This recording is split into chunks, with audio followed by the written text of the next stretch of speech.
एक बिल्ली को रोटी का एक टुकड़ा दिखाई दिया। वह बहुत भूखी थी, इसलिए जल्दी से उस टुकड़े की ओर दौड़ी। इससे पहले कि वह टुकड़े तक पहुंच पाती, एक दूसरी बिल्ली ने भी उस टुकड़े को देख लिया। वह टुकड़े के नजदीक ही खड़ी थी, इसलिए उसने लपक कर रोटी के टुकड़े को उठा लिया। इस बात पर दोनों बिल्लियां लड़ने लगीं। मैंने इसे पहले देखा था, इसलिए यह मेरा है, पहली बिल्ली बोली। लेकिन इसे उठाया तो पहले मैंने है ना, इसलिए यह मेरा है। दूसरी बिल्ली जोर से म्याऊं कहकर बोली, मेरा है, मेरा है, नहीं मेरा है। एक और इस तरह दोनों जोर जोर से चिल्लाने और झगड़ने लगीं।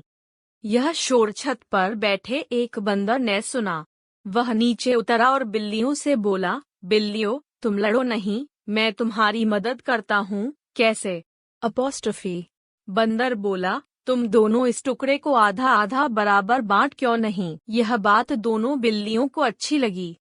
लेकिन कौन इस रोटी को बराबर बांटेगा? यह काम मैं करूँगा, बंदर बोला।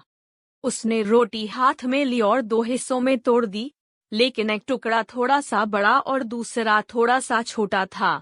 बंदर बोला, इन टुकड़ों को बराबर करना ही होगा, नहीं तो तुम दोनों फिर से लड़ने लगोगी। यह कहकर उसने बड़े टुकड़े में से एक भाग तोड़कर खा लिया। लेकिन यह क्या? अब दूसरा टुकड़ा बड़ा हो गया। उसे छोटा करने के लिए उसने इस बार दूसरे टुकड़े में से एक भाग तोड़ा और खा गया। अब परेशानी यह हुई कि पहले वाला टुकड़ा हो गया, तो उसने अब पहले वाला टुकड़ा लिया और उसमें से थोड़ा सा खा गया। बिल्लियां चुपचाप खड़ी देख रही थी और बंदर को कुछ कह भी नहीं पा रही थी। देखते ही देखते बंदर ने एक एक भाग खाते खाते सारी रोटी खत्म कर दी और खौं खौं करते हुए भाग गया। और बिल्लियां बेचारी क्या करती?